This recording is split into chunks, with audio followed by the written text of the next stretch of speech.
शिवजी और देवी पार्वती की सीख अकेले में ज्यादा भटकता है। मन, गलत विचार आते हैं, लेकिन हमें अपनी भावनाओं पर काबू रखना चाहिए। अकेले में ज्यादा भटकता है।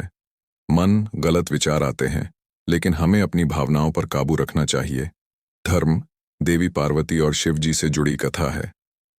देवी सती ने देह त्याग दी थी और सती के वियोग में शिवजी ध्यान में बैठे हुए थे। एक दिन शिवजी के पास हिमाचल राज और उनकी पुत्री पार्वती पहुंच गई।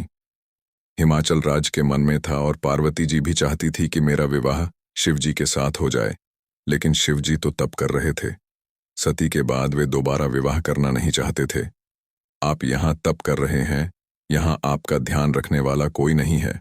मैं चाहता हूं कि मेरी पुत्री पार्वती यहाँ रहकर आपकी सेवा करे। पर्वतराज हिमाचल राज ने शिवजी से कहा, मुझे इस बात की जरूरत नहीं है। महिला की वजह से ध्यान, वैराग्य तब बिगड़ जाता है। अगर एकांत में महिला रहेगी तो मेरा तप भंग हो सकता है। इसलिए आप मुझे क्षमा करें और अपनी पुत्री को यहां से ले जाइए। शिवजी ने हिमालय राज को जवाब दिया। हिमालय राज और शिवजी की बातें देवी पार्वती बहुत ध्यान से सुन रही थीं।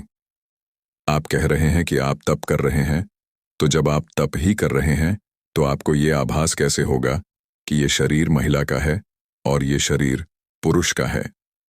पार्वती जी ने शिवजी से पूछा।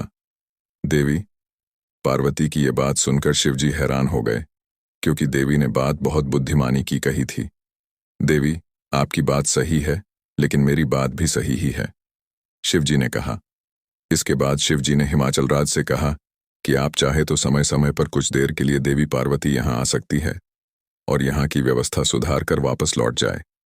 शिवजी और पार्वती जी की सीख इस कथा में शिवजी और पार्वती जी ने संदेश दिया है कि हमें अकेले में अपनी भावनाओं पर नियंत्रण रखना चाहिए।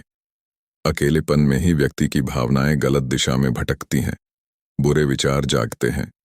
इसलिए एकांत में भावनाओं पर नियंत्रण रखे। जो लोग पूजा पाठ, तप और ध्यान करते हैं, उन्हें पूरी तरह एकाग्रता के साथ डूबकर ये काम करना चाहिए, तभी मन गलत दिशा में नहीं भटकेगा।